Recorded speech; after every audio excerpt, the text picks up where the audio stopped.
Hi, my name is Catherine J. Bain, and I'm a writer of mystery and suspense, and I'd like to welcome you to my YouTube channel. This week, we're going to talk a little bit about book festivals. It's very important that when you go to a book festival that you behave properly.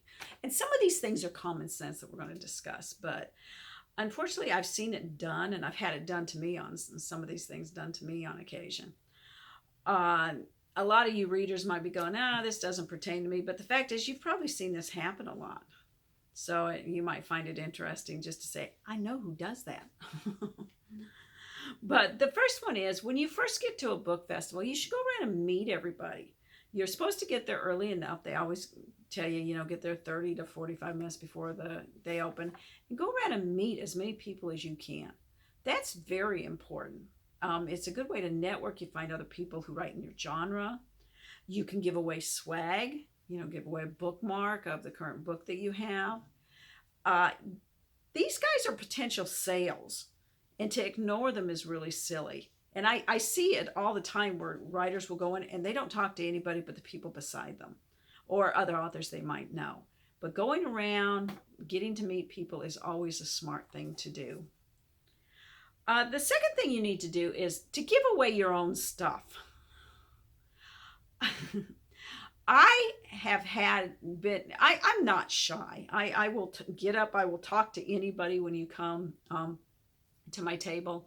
I have no problem talking to you. But a lot of authors aren't that way. And so they just sit there kind of curled within themselves. I went one time and there were 4 of us at a table. I'm talking to everybody. I'm selling books. Well, the rest weren't. And so one of the ladies at the end of the table scooted everybody's stuff in front of me and said, let's just let Kathy sell our stuff. I can't sell your stuff. First off, I hadn't read any of their books to know what they were selling, to know whether I even would recommend their books. And secondly, nobody sells your book better than you. If you can't sell your book, you shouldn't be there. Okay? So sell it yourself. The third one is, whatever book you have, if you can, find a selling point. Now, I know it's kind of hard when you write something like mystery and suspense. About the only one I've done that's mystery and suspense that I could do was my book, Beautiful Imperfection.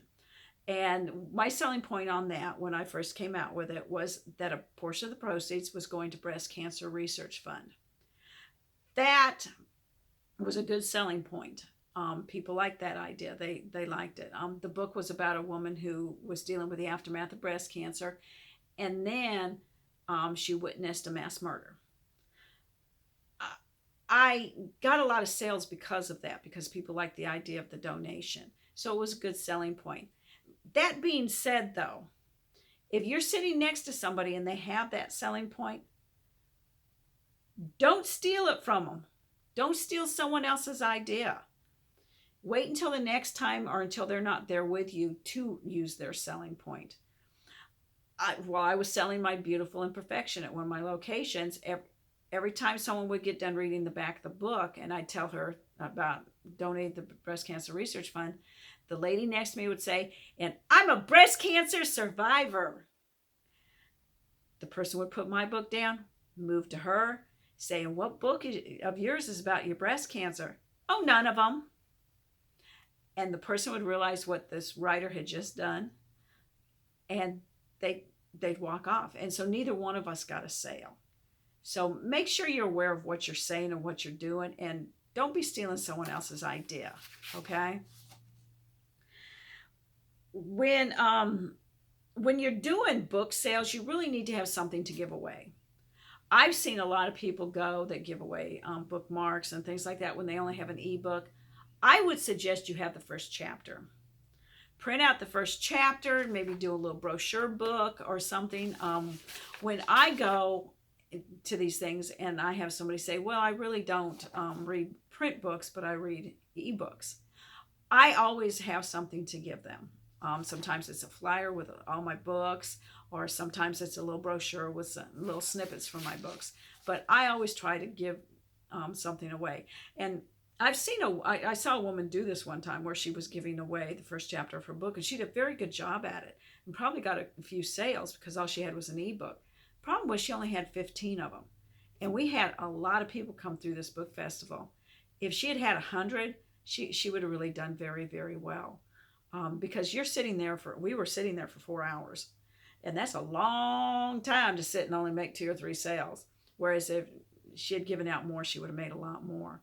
So I know it's a lot of ink. I know it's a lot of print. I know it's a pain. But you know what? If it gets you sales, that's really what it's all about. And gets people looking at your book. And that's really what you want. When you go to these things, you're always told what to expect. I have yet to see one where they haven't told you to bring your own change, because you're dealing with the public. You're the one who is making your change and taking their money. Very seldom do these organizations that you do these book festivals at do that themselves. I have seen so many authors that show up and go, oh my gosh, I don't have change. Yet the rules right there tell you, bring change, which tells me you're not reading the rules.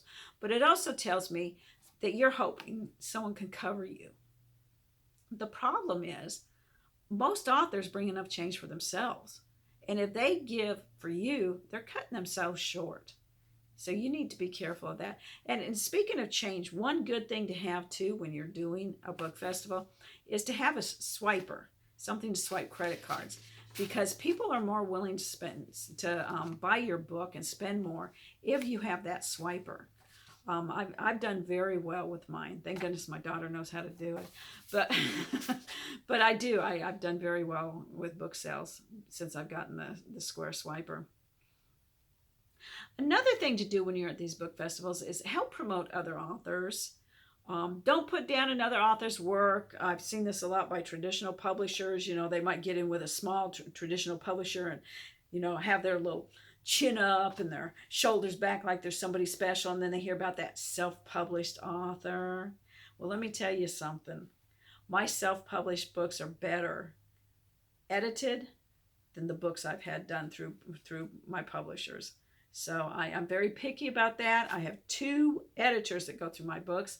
Nowadays, that's the first thing that goes in a publishing company is the editing. I've read some of these horrendous mistakes in some of these New York Times bestsellers lately, and that really is just a sad case, but the editing seems to be the first thing to go. So promote other people, and it's also good to know what other people are selling. I had a woman come up to me one time, and she said, well, I don't like mystery and suspense. I'm really more into paranormal. Well, a couple ladies up ahead was actually selling a book about the ghosts of St. Augustine, Florida. And I told her this. And I said, yeah, you might want to check her out.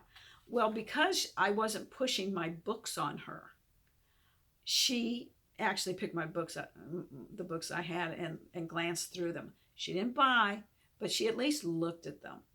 And unfortunately, the lady next to me didn't know what genre she wrote because people kept asking her, and she kept saying, a little of this, a little of that. Well, and so the woman said she had a ghost story, and then when she started explaining her ghost story, it really wasn't a ghost story, and totally turned the lady off. But it's always good to know what other authors are selling so you can send a reader on their way. When you're out and about, listen and learn. Watch what's going on. You should always know who sold the most books in the room. And you should also know why. So you need to figure that out because it might help you next time.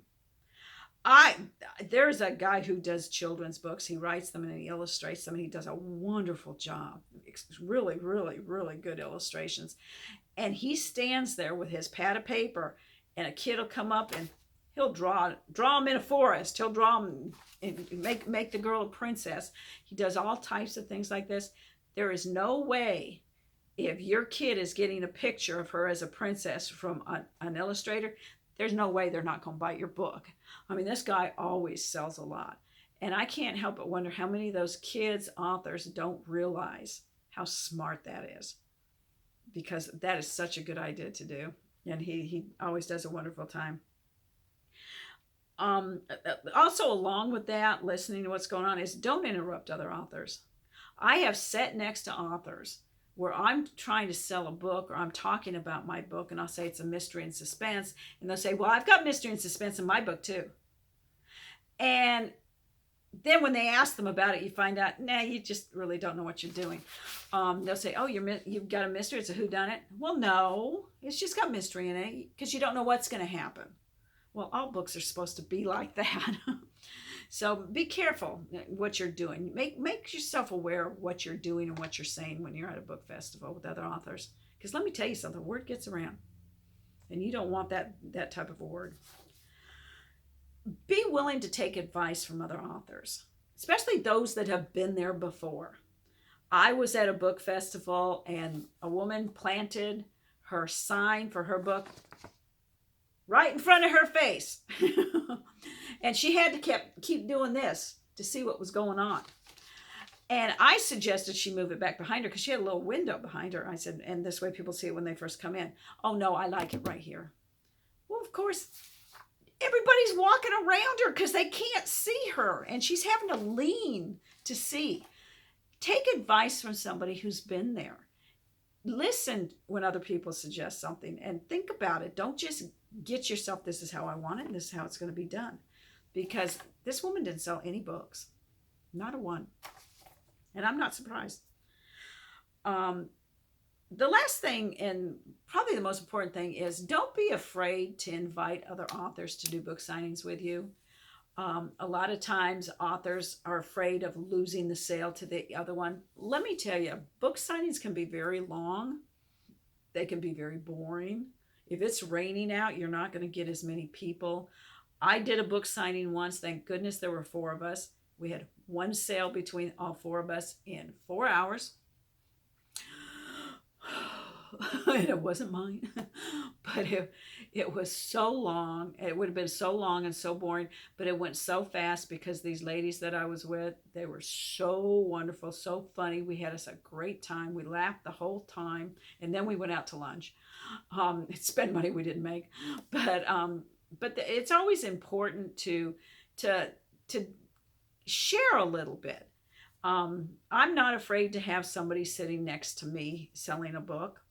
If you want my book, you're going to buy my book. You may not buy it there. You may buy theirs first. But if I give you something of mine, and you might go home and download it, you never know. But sitting there by yourself for 2 to 3 hours can get very, very hard. So, but those are my 10 suggestions for authors at a book festival.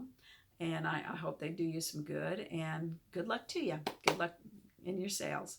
Hope you have a good day. See you next time.